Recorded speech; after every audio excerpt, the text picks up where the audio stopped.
কোরআনে এটাকে জিয়াদাতুন ফিল কুফর বলা হয়েছে, ইন্নামান নাসি জিয়াদাতুন ফিল কুফর। আরেক ধরনের নাসি তারা করত, সেটা হলো যুদ্ধ করতে তো তারা আপনার জিলকাত, জিলহজ, মুহররম লাগাতার 3টা হারাম মাস, এরপরে আবার রজব একটু দূরে গিয়ে, তো 3 মাস তারা যুদ্ধ না করে পারতো না। তখন তারা বলতো যে এই বছর জিলকত জিলহজের পরে সফর চলে আসছে, সফর মাসটা এই বছর চলে আসছে, মুহররমটা এই বছর পিছিয়ে গেছে, হ্যাঁ সফর একটু যুদ্ধ করে নিত, তারপর আবার মুহররমে বিশ্রাম নিত। এটাও একটা নাসি, নাসিয়ের এটাও একটা প্রকার। এই সব কিছু আল্লাহ তাআলা হারাম করে দেন। ফলে যেটা হয়েছে, আমরা এটা একটু বলে নিই, এটা একটা ফায়দা আছে। ফলে যেটা হয়েছে, আরবি মাসগুলো বা বছরগুলি এখন 10 বা 11 দিন করে এগিয়ে আসে। সেই হিসেবে যেহেতু আমরা রমাদানের রোজা পালন করি, তাহলে একজন মানুষ যদি তার জীবদ্দশায় রোজা পালন করে, তে শীত, গ্রীষ্ম, বসন্ত সকল ঋতুতে রোজা পালনের একটা অভিজ্ঞতা অর্জন করে। চমৎকার। আমাদের বেশ কিছু অনলাইনে প্রশ্ন চলে এসেছে, কারণ আমাদের আরটিভির যে ভেরিফাইড ফেসবুক পেজ 22 মিলিয়ন দর্শক আছে, আমাদের প্রচুর ফোন, আমরা ইতিমধ্যে প্রশ্ন। জি আচ্ছা, একটা প্রশ্ন এভাবে এসেছে, আরবি চন্দ্র মাসটা এত ঘুরছে কেন, ইংরেজিটা সমান থাকে কেন? এটা আমরা আলোচনায় ছিলাম। জি জি, এটা একটু স্পষ্ট ক্লিয়ার করা দরকার। এটা একটু ক্লিয়ার, তারপর ওই কথাটা একটু শেষ করে আসি প্লিজ।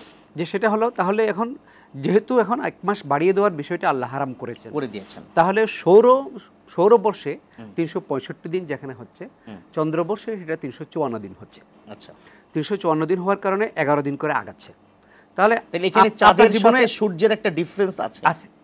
এটা মানে সময়ের একটা ভাগ আছে। আচ্ছা, আপনার জীবনে আপনি চিন্তা করে দেখেন, আপনি প্রতিটা ঋতুতে রোজা রাখছেন, আপনি ডিসেম্বরেও রোজা রাখছেন শীতকালে, আপনি জুন গরমকাল লম্বা দিনেও রোজা রাখছেন, ছোট দিনেও রোজা রাখছেন।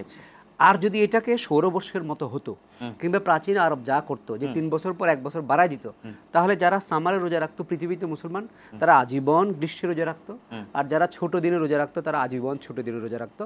এটা একটা জুলুম হতো। কিন্তু এটা ডিফারেন্ট করার মৌলিক কারণ হচ্ছে ঘুরে ফিরে যেন সবার জায়গায় যায়। বছরে আমরা রোজা রাখছি এবং সবাই লম্বা দিন, ছোট দিন, গরম, শীত সব ঋতুতে রোজা রাখার একটা অভিজ্ঞতা আমাদের হচ্ছে। এটা একটা পুরো বিশ্ববাসী, পুরো মুসলিম সমাজের জন্য একটা ইনসাফ আল্লাহর কাছ থেকে। চমৎকার। যেই কারণে চন্দ্রবর্ষটা ছোট হয়। আচ্ছা, এটার কোনো সায়েন্টিফিক বিষয় হলো, চাঁদ যে সূর্যের চারদিকে ঘুরে, এই ঘূর্ণনটা হলো আপনার 29 দিন 8 ঘন্টা। 29 দিন 8 ঘন্টা লাগে ধরে নেন। ফর এক্সাম্পল, এটা সৌরজগৎ, এই চাঁদ এই পুরোটা ঘুরে আমার আবার জায়গায় আসতে, সৌরজগৎ না, পৃথিবীর চারপাশে চাঁদ ঘুরে, একবার ঘুরে আসতে 29 দিন 8 ঘন্টা লাগে।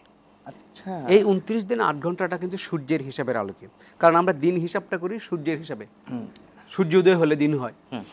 তো এই 29 দিনে 8 ঘন্টা যদি হয়, তাহলে আপনি দেখবেন চাঁদ কোনো সময় 29 দিন পরে দেখা যাচ্ছে, আবার কোনো সময় 30 দিনের পরে দেখা যাচ্ছে।